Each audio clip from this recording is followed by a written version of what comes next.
Sarpedon, heroic motivation. Sarpedon, son of Zeus, has shaped Lycia into a proud and prosperous kingdom. But all the riches in the world are not enough to unmake the injustice committed by Minos of Crete, who exiled his people to the lands of Lycia. Minos, is it? The lands of Lycia years ago. As war bruised between Achaea and Sarpedon's allies in Troy, he must face the usurpers who stole his Cretan homeland and forge a new destiny of prosperity and power for the people. Oh no. Yeah.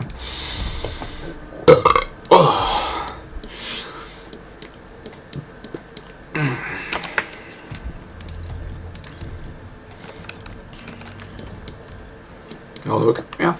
Okay.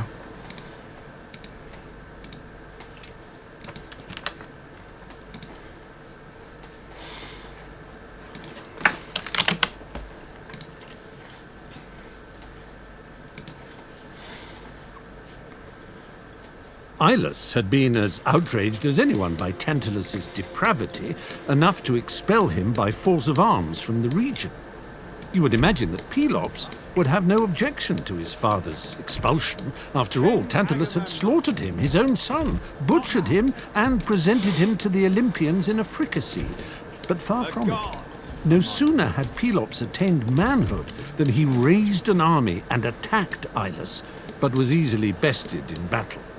Pelops left Ionia, settling at last in land far to the west, the peninsula off mainland Greece that is called the Peloponnese, after him to this day. On this remarkable piece of land grew up such legendary kingdoms and cities as Sparta, Mycenae, Corinth, Epidaurus, Troezen, Argos, and Pisa. This Pisa is not the Italian home of the Leaning Tower, of course, but a Greek city-state ruled over at the time of Pelops' arrival by King Oenomaus, son of the war god Ares. Oenomaus had a daughter, Hippodamia, whose beauty and lineage attracted many suitors. The king was fearful of a prophecy foretelling his death at the hands of a son-in-law. There were no nunneries in which daughters could be shut up in those days, so he tried another way of ensuring her perpetual spinsterhood. He announced that Hippodamia could only be won by a man who could defeat him in a chariot race. There was a catch. The reward for victory might be Hippodamia's hand in marriage, but the price of losing the race would be the suitor's life. Oenomaus believed that no finer charioteer than he existed in the world. Consequently, he was confident that his daughter would never wed and provide him with the son-in-law that the prophecy had taught him to dread. Despite the drastic cost of losing the race and the unrivaled reputation of Oenomaus as a charioteer, 18 brave men accepted the challenge.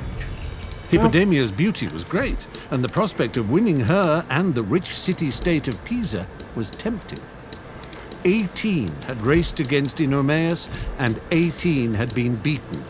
Their heads, in varying stages of decomposition, adorned the poles that ringed the hippodrome. When Pelops, ejected from his home kingdom of Lydia, arrived in Pisa, he was instantly struck by Hippodamia's beauty.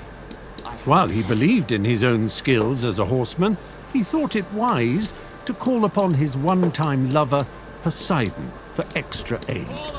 The god of the sea and of horses was happy to send from the waves a chariot and 2 winged steeds of great power and speed. To make doubly sure, Pelops bribed Oenomaus' charioteer, Myrtilus, a son of Hermes, to help him win. Motivated by the promise of half Oenomaus' kingdom and a night in bed with Hippodamia, with whom he too was in love, Myrtilus crept into the stables the night before the race and replaced the bronze linchpins which fixed the axle of Oenomaus' chariot with substitutes carved from the next day, when the race began, young Pelops dashed into the lead, but so great was King Oenomaus' skill that he soon began to catch up.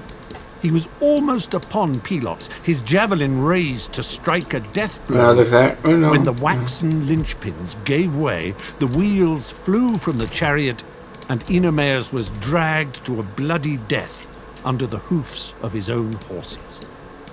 Myrtilus, Well, was showing us what was his just reward? A night with Hippodamia. the She garrison. ran complaining to Pelops, who hurled Myrtilus off a cliff into the sea. As the drowning both towns. Myrtilus struggled in the water, he cursed Pelops and all his descendants. Myrtilus is not the best known of Greek heroes, yet the part of the Aegean into which he fell is still called the Myrtoan Sea. For countless years, the local people conducted annual sacrifices to Myrtilus in the temple of his father Hermes, where his corpse lay embalmed. Okay, we can down the arm and go take this. All What's this that? devotion for a weak, lustful man who had accepted a bribe and caused the death of his own king. But the curse on Pelops. This curse matters. For Pelops and Hippodamia had children. And those children had children. And the curse of Myrtilus was on them all, as we shall see.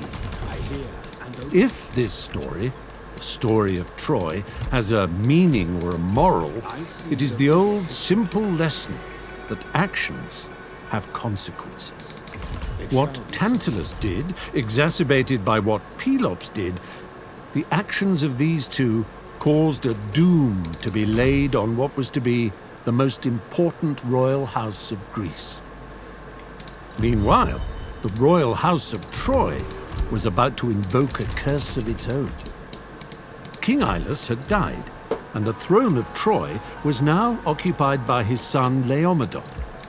Where Ilus had been devout, diligent, industrious, honorable, and provident, Laomedon was greedy, ambitious, feckless, indolent, and sly.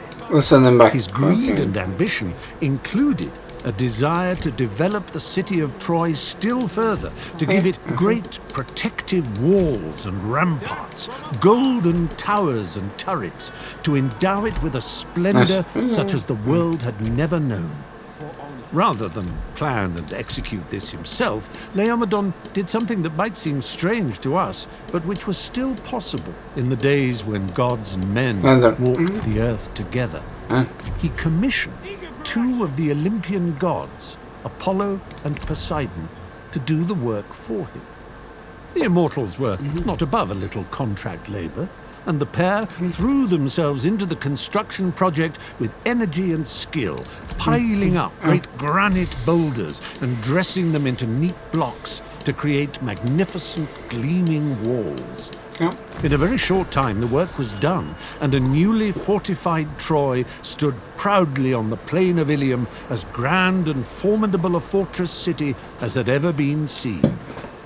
But when Apollo and Poseidon presented themselves to Laomedon for payment, he did what many householders have done since. He pursed his lips, sucked in between his teeth, and shook his head.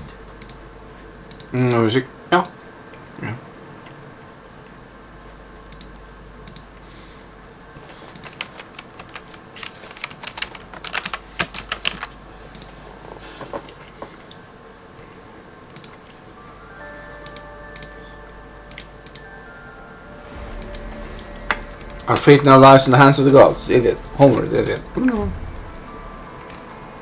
This is all I got?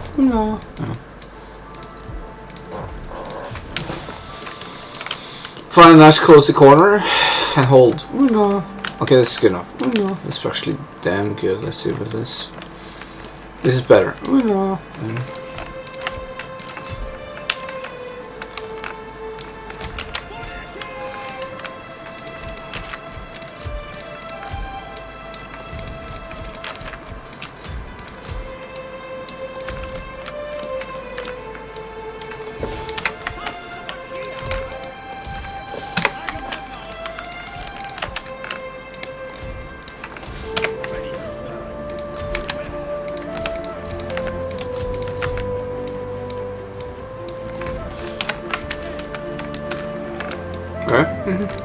The enemy is receiving reinforcements.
He's in this right here.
Try to last as much as possible.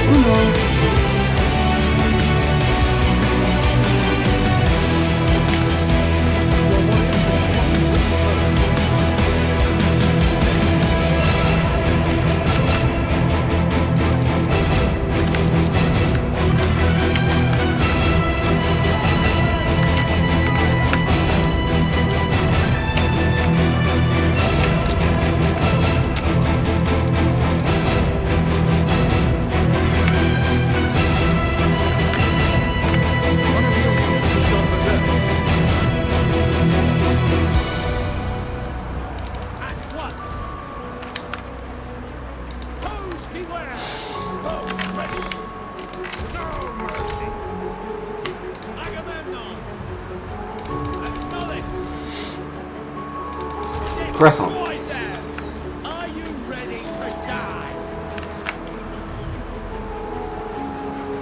Invincible!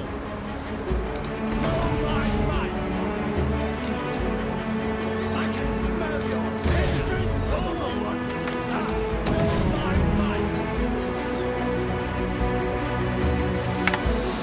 No, there's a good buffer. Yeah. Look at those now.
Okay. Agamemnon!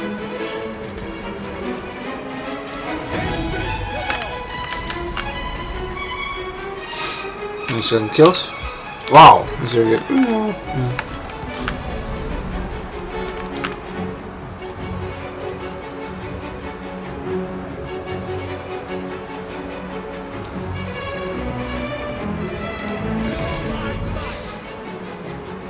He doesn't have enough abilities. We know. He's maxed out, I think. We know. Oh lord, no. And then cheats? We don't know that. Oh, they come.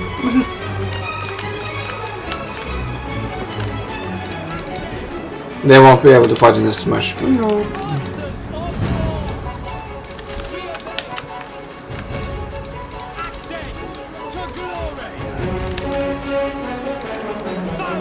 I'm gonna kill Reese's this time.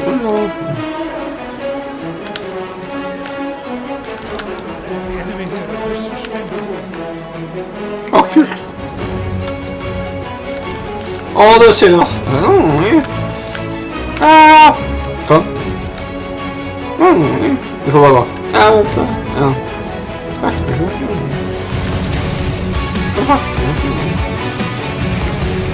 Liksom.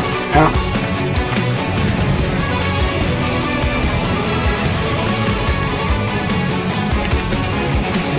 It is a Moxes.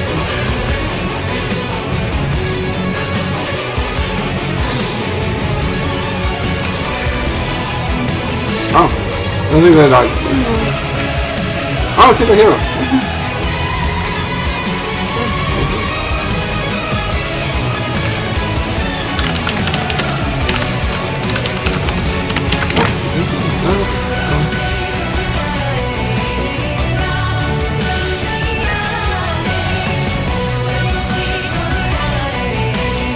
You got it. Are you trying for it? Gud, jag menar, han var säljer på start, men han började powerhouse. Det är väl vad du slår. Det är brutalt av det. Sen var jag säger det. Nästa research och skit. Nej. Nästa ja, där kan jag missar Krython. Jag ser den där. Wow. Ja, det blir lätt. Jag tror vi klarar det, men jag vet inte. Det var det. Jag vet inte. Och när man ser det då... Det var perslag, jag vet inte. Jag spelar den, jag vet inte. Kämpiga, jag vet inte. Kan jag bli kämpetroppig? Jag vet inte. Jag vet inte. Där som vi hämtar, jag vet inte. Kort för mer resurser, jag vet inte. Ja. För jag vet inte. Ja. Vad ska vi kalla det? Jag vet inte. Vi ska kalla det så. Jag vet inte.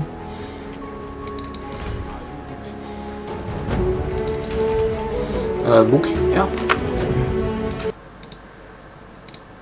Ja. No, he said. The ramparts are bowed. I asked for straight. And the south gates are what I ordered at all. And those buttresses.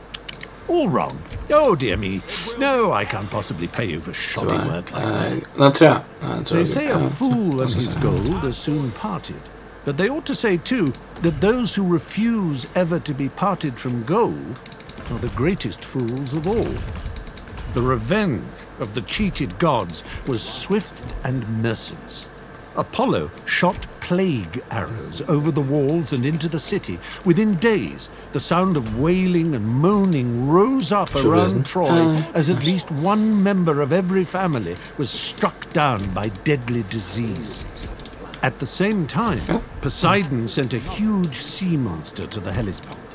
All shipping east and west was blocked by its ferocious presence, and Troy was soon starved of the trade and toll. So much for the Palladium and the luck of Troy. The terrified citizens flocked to Laomedon's palace to demand relief. The king turned to his priests and prophets, who were It is too late to pay the gods with the gold you owe them, Majesty. There is only one way now to placate them. You must sacrifice your daughter Hesione to the sea creature. Laomedon had a large number of children. While Hesione may have been his favorite, his own flesh and blood mattered more to him than his own flesh and blood, as it were. And he knew that if he ignored the instruction of the prophets, the frightened and angry Trojan populace would tear him to pieces and sacrifice Hesione anyway. Make it so, he said, with a heavy sigh and an irritated face. Hesione was taken and chained to a rock in the Hellespont to await her fate at the jaws of the sea beast. All Troy held its breath. Ruin their day. Salvation and destruction. Cut them down. See, the conquering hero comes. At exactly this time, the very moment that Hesione, shackled to her rock, began to cast up prayers to Olympus for her delivery from Poseidon's sea dragon, Heracles and his band of followers arrived at the gates of Troy on their way back from his 9th labor, the acquisition of the girdle of Hippolyta, queen of the Amazon. With his friends, Telamon and Oicles by his side, Heracles was ushered into the royal presence. Honored by the visit of the great hero as the Trojan court was, Laomedon's mind was more on his plague-ridden and beleaguered city's depleted storerooms than on the privilege of playing host to Heracles and his